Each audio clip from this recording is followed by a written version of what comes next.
السلام عليكم ورحمة الله وبركاته.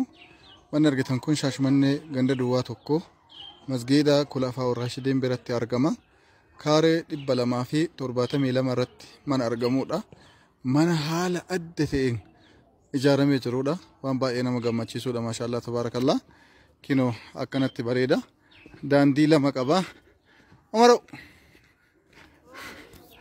دانديلا مكابا كينو سنيلا أكنا خالدو ما شاء الله لكم وكنتي مانا بريدودا ياو بلبلا كنا على سني روم سوق فتفا سفر الدات كراس الدما وكان اسبالتي كفل هدابا مع المال جي سورة ديودا كم مسجد كون وكم ارجتن كم مدرسة دا كرمرانو يو هنتانو يو كولاغا هنت غوتاتيدا مورانس كونو كيسي اكنا جريتشودا ما شاء الله تبارك الله الى كونكم فودين جيرو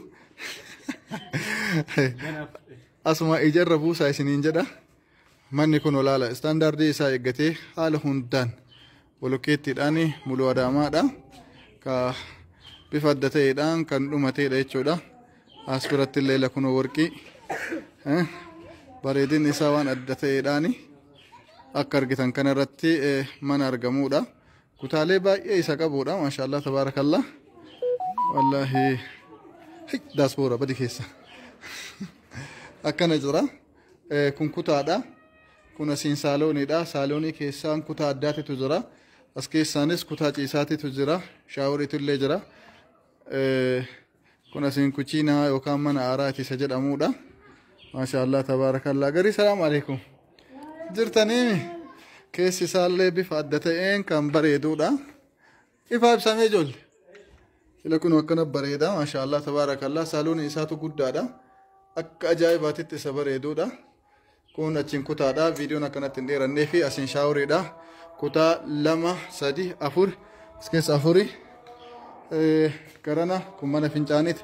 Gaadhaaf saaloonii kun 5, 6 asiin illee ka biraatitu jira 7 badhaane na mul'isee wannu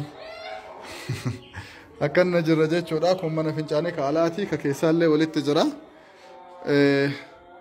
Gatiin isaa miliyoona 6 fi 300,000 nama rabbi isin laaffisee hin bitattani. Qeenqee addaati qee nama islaamaati wabarakaatu jettanii itti seenu yookuun salaamu alaikum jedhe.